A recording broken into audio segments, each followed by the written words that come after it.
Hi, I am Rose, and you are watching The Sovereign Soul. I am a nervous system and soul guide for eternal divinity reconnection and soul freedom. So, I have been posed with this question in myself over the last 6 months, and say slowly, but not so slowly, my soul has been showing me.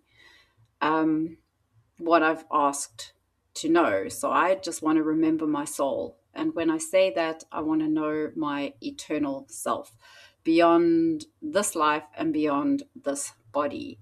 So I am going to make a point of saying that up until this point, I've always dealt with all of these kind of things in a very grounded fashion and not considered myself to be particularly woo woo. Although I have been a practicing energy healer for the last decade, I still have found that being human was very important. I needed to understand that aspect of myself and how to navigate the whole human part of me. And so I've had various different kinds of awakenings, and I think we all could and probably do. But in the last few months of my life, it has been about wanting to remember my soul beyond this life and body and this earth, which has been quite a big thing to actually want to find out, because it didn't only show me, and it doesn't only show me because there's still more. The more I learn, the less I know. But it doesn't only show me how, what I am beyond, it also shows me how I am here as well, and how we're all here because we are all connected. So I have been shown etheric living is the best way for me to describe it, which is something so beautiful and so free, and something that I can completely and totally identify with when I tune into that. It is, you're not taking anything from anyone. You know yourself, you're completely whole. Nothing takes anything from you. You have freedom to move, to be, to create. And like I say, it takes nothing from anything because you are completely and entirely whole. So I'm not sure if that would be considered etheric living, but it is the best way for me to describe it based on the understanding of, say, having a body, but we're not really moving with a body in that we are energy moving.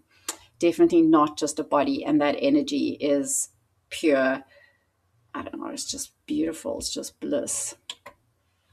So what I've discovered is that human bodies trap our energy here on Earth, which might be like a no-brainer for some people. But it's important to understand that it is where the consciousness is trapped, but also our specific energy, the soul's energy. So within other realities that do require a body, because of course we're not the only one here on Earth, there are some bodies that still allow you a certain kind of freedom.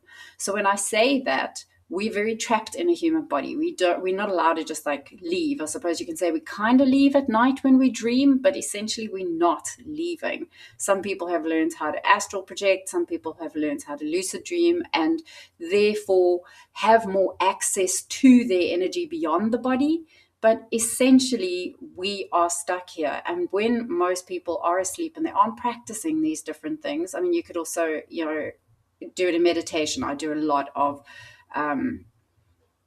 outer body experience, but basically consciousness of other dimensions. I also connect to a lot of that in meditation.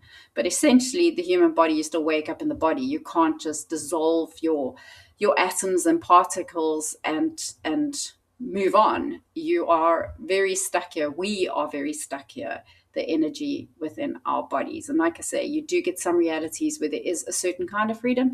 So you can still perhaps move or teleport or move your molecules, but there is still quite a binding within having the body.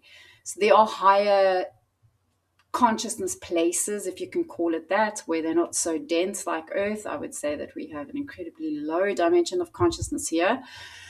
But they all exist on the basis of beings feeding its existence through beliefs and identity, meaning that place of existence, it can only survive if it's got beings which were etheric and part of a bigger energy coming in and saying, okay, we're going to play your game. So it's no different to what happened on Earth.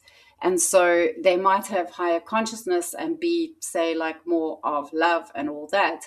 But essentially, it's still feeding off of your energy. It's not actually completely and entirely free.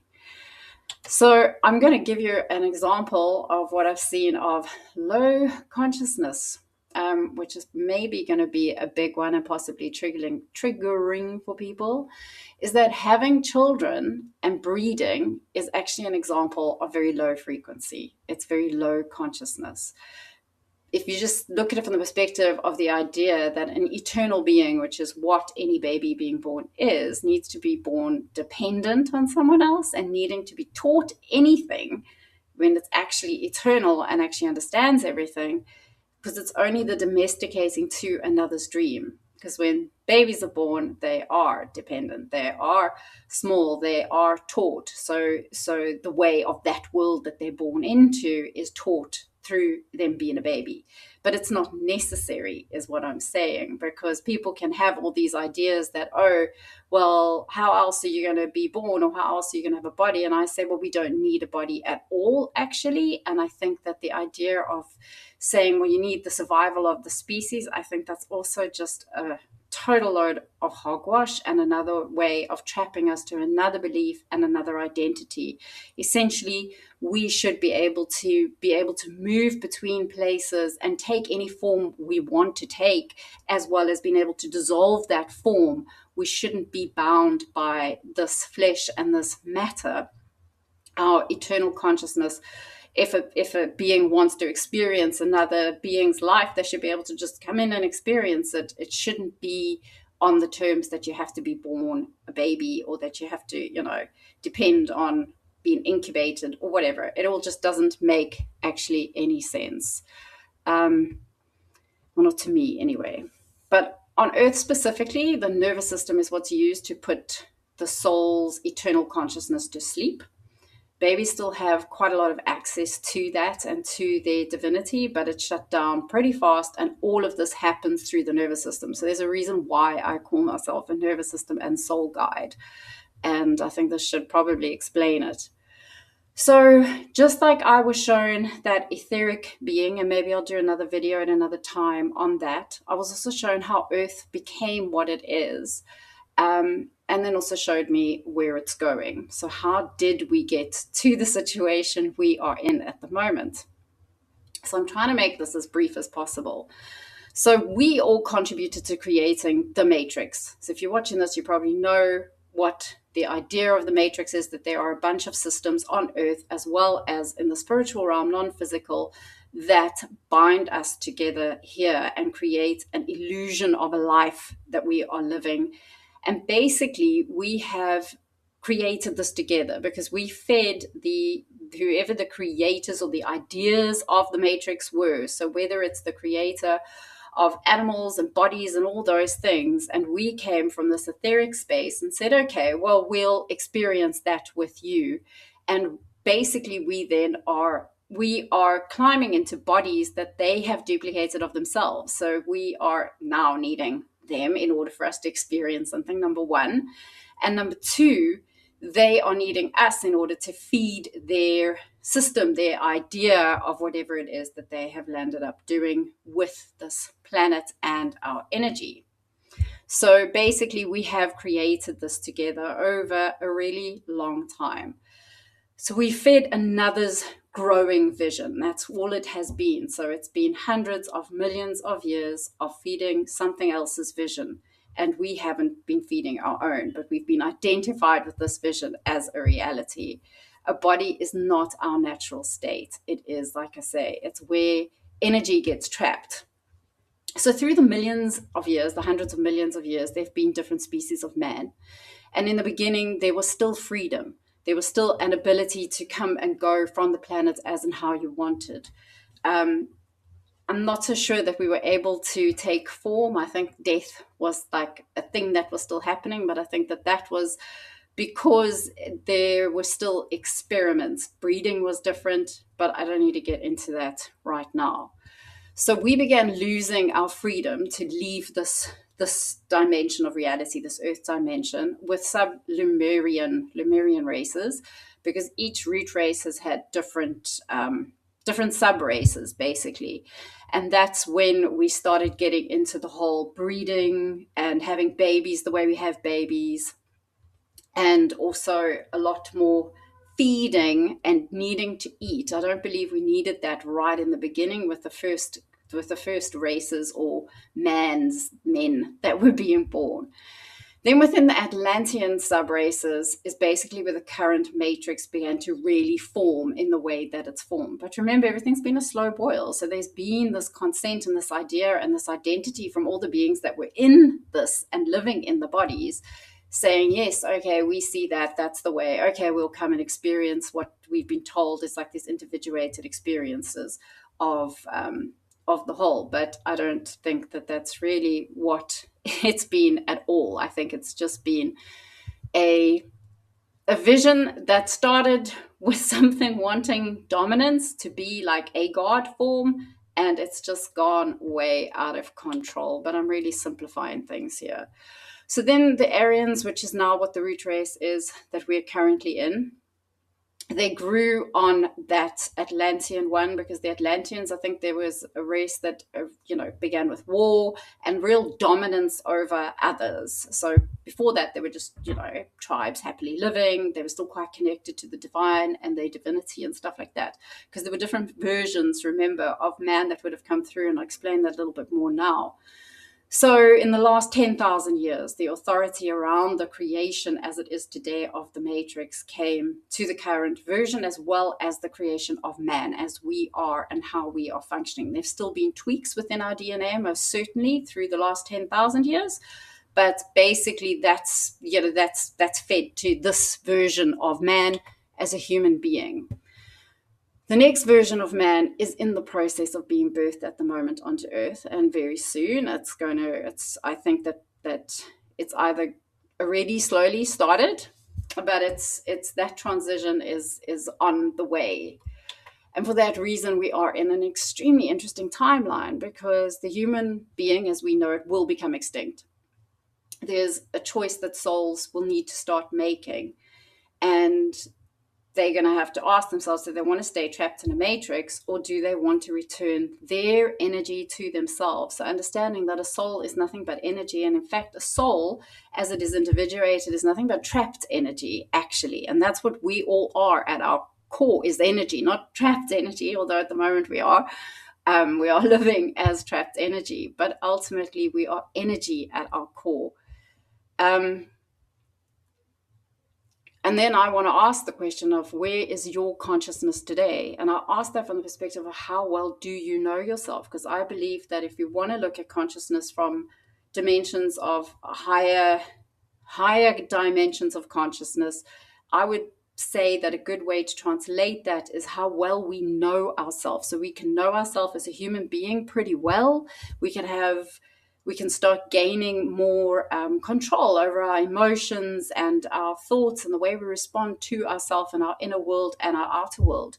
But then we have more beyond that. We aren't just this body in this life right now.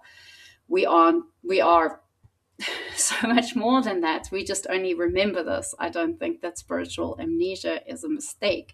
I think that is what keeps us and our energy stuck in the body, because we're so identified with this person that we know, and we think even that that's our soul, and there might be like a few more people that we know attached as stories of the soul. But actually, it's so much more than that. So I ask you, are you identified with, I say, current condition? So the current condition of you, how do you feel inside your own landscape and the world? Do you identify with it so strongly that you believe that this is the truth, this is the reality, this is what it is? And do you even believe that you're actually free while you're living here? And I ask those questions because I think it's important to ask yourself that, no matter who you are. And if by some strange miracle you're still listening to this now, I think maybe those are questions that you do ask yourself. My life has been a constant putting a puzzle together from the time I think I was born up until right now. So I want to just reiterate that the matrix is not only earthly systems, it's a spiritual and non physical too. And your consciousness is what binds you to it. So, in other words, your belief systems.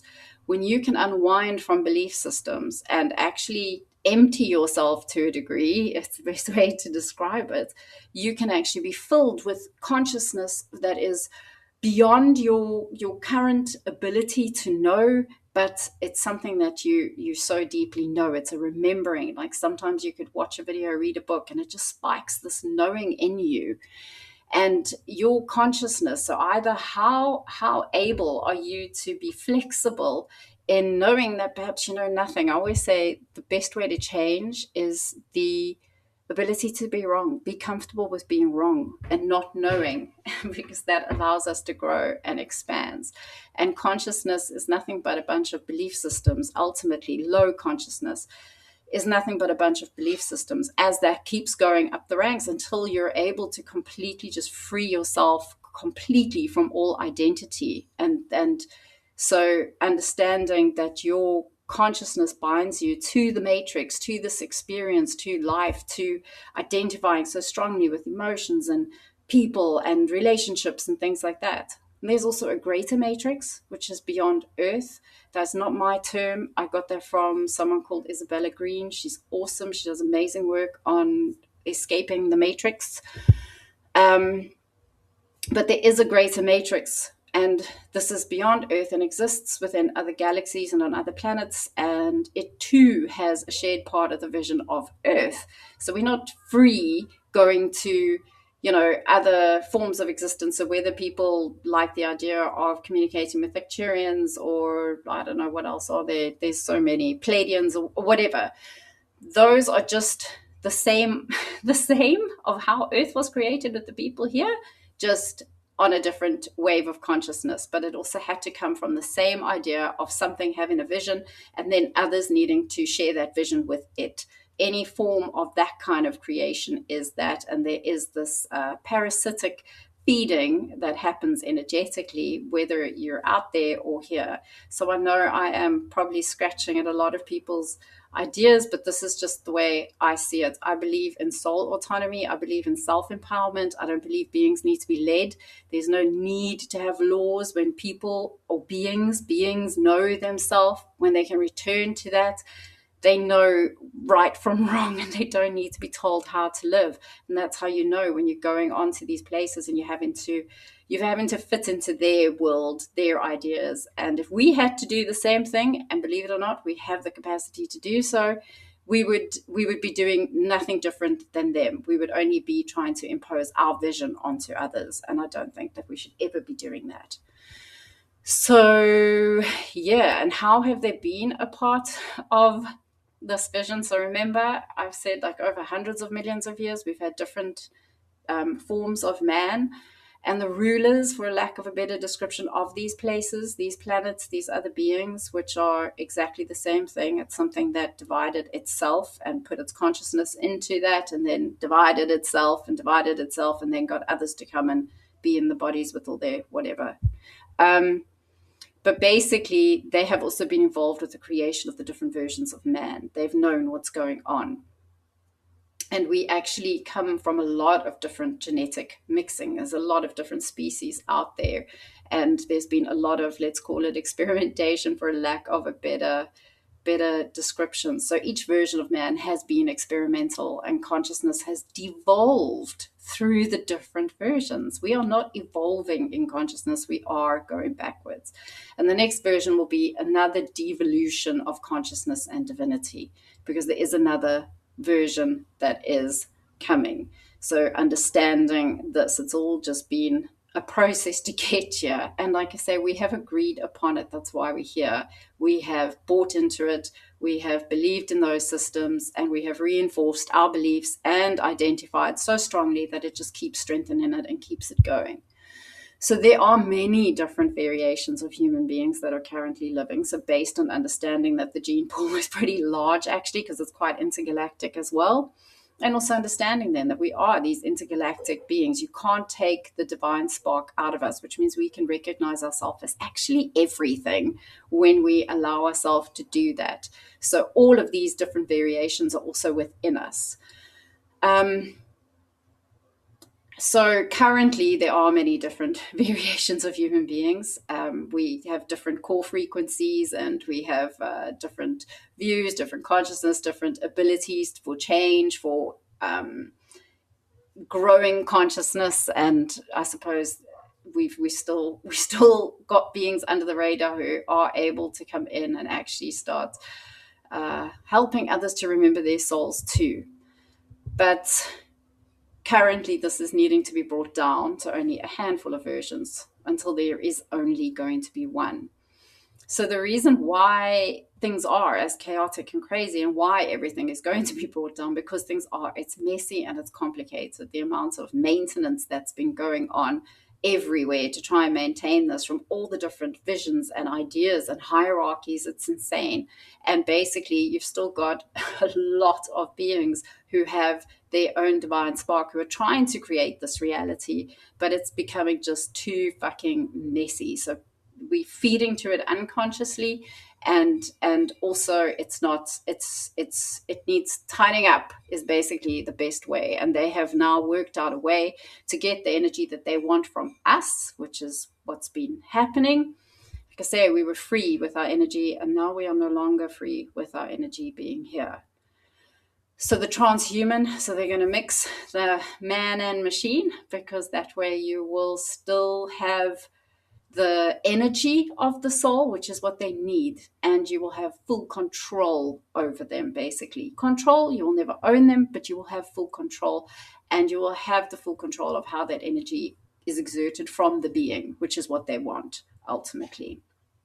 But the divine spark, which they need in us, like I say, because that's creating the energy, it's going to be very, very, very, very dull. And this means that freeing the soul's energy will become very difficult once the whole transhuman is underway. Like I say, it's already being birthed, it's already happening.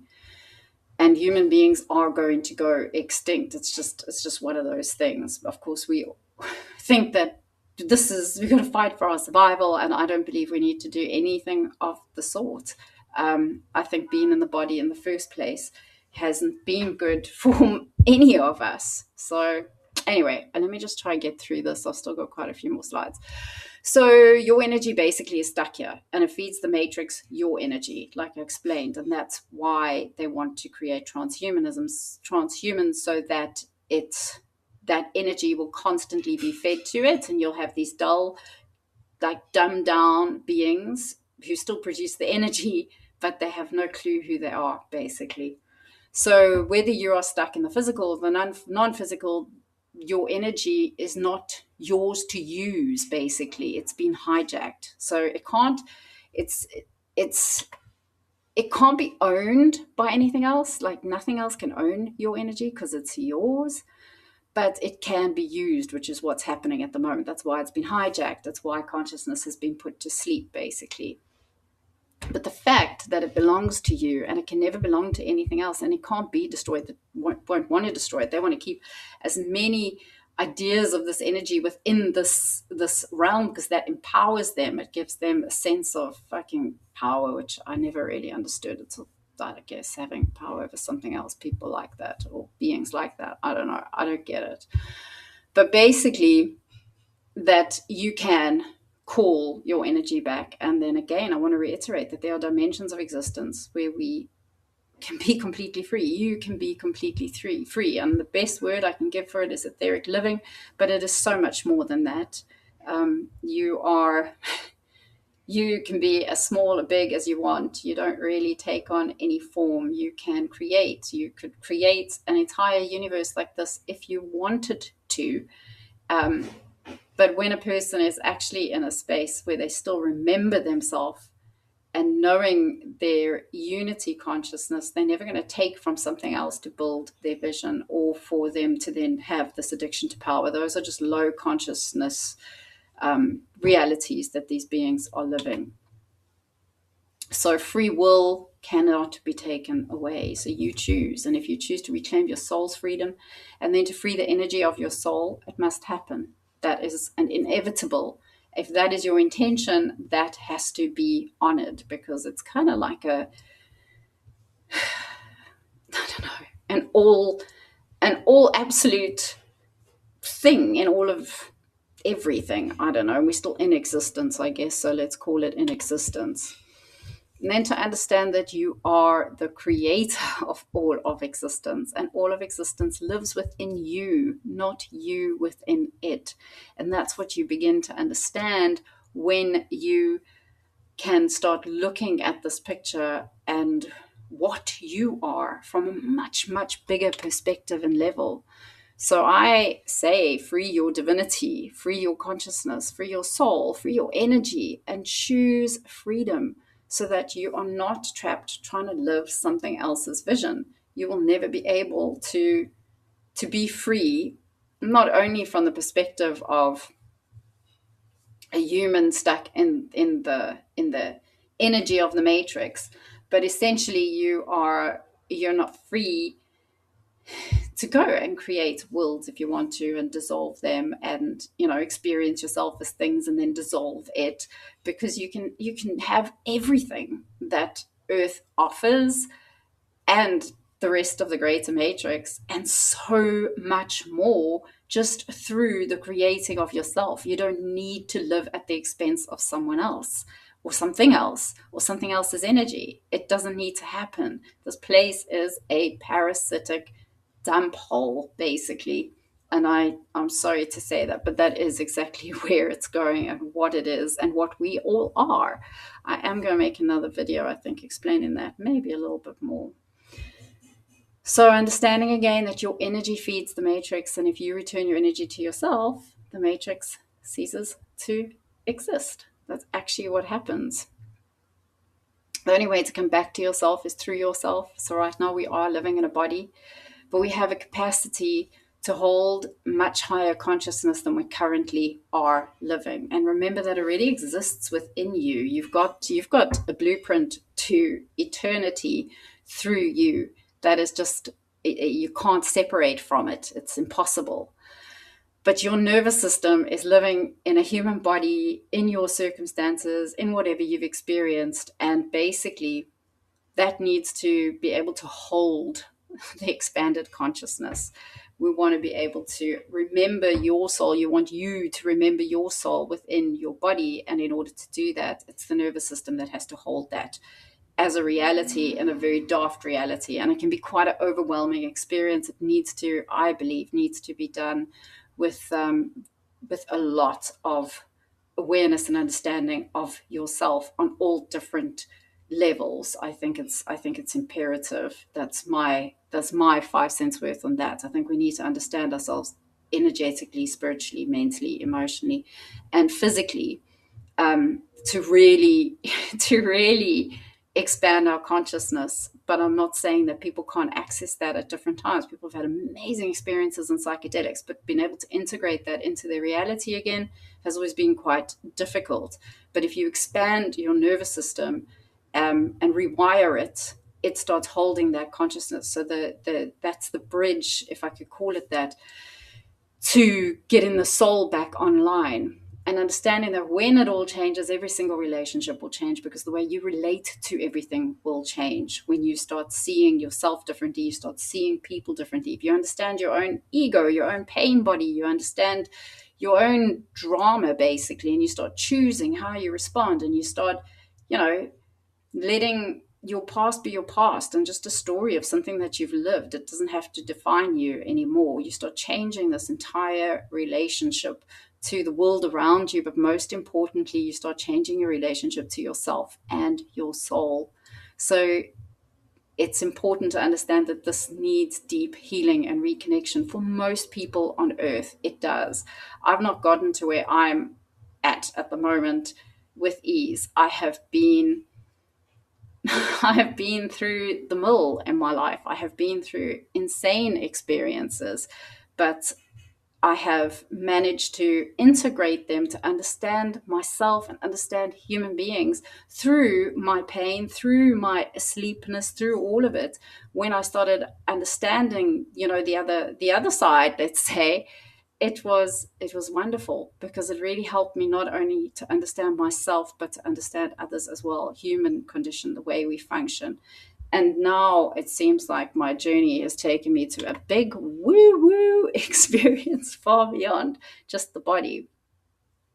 So it's also important to understand that when you actually heal that relationship between the nervous system and the soul, to allow the soul to expand within the body, that it actually has the power not only to fully heal you, but also to self-empower you far beyond your wildest dreams. And I mean that from the perspective of, we are all autonomous beings and we have all the answers within us. There's nothing that somebody else should be teaching you. In fact, we've got to unlearn all the stuff that we've learned through the matrix and its systems, so that we can actually connect to what we know is true. So reconnect to trusting ourselves and knowing ourselves. And that's why I say healing your relationship to yourself, it's amazing. It has the power, I believe, to heal the world if every person did that. Okay, so that's my very long video. If you want to dive deeper, although this is a pretty long episode, I have a podcast called the Sovereign Soul Self-Actualisation Podcast, where I dive into lots and lots and lots of topics, and it just, I find, allows me to dive nice and deep. So I will leave the link in the description, and then I also have a free resource library for personal and spiritual development. She's full of books and courses, meditations, energy healings, and audio tutorials. And those are basically a decade of my journey after I had different awakening experiences and started going from living from the pain body, starting to live a more aware self, basically. And that has been my journey. Everything is just steps, and maybe something in there will be something that will remind you for something, but it's a lot of information, and it's completely free, and the link is also in the description. If anyone got to the end here, thank you so much for listening. I know it's long. I hope it's interesting. If you have any interaction on the video, that really helps the algorithm send it out to other peeps, which is cool. And okay, I will see you in the next one.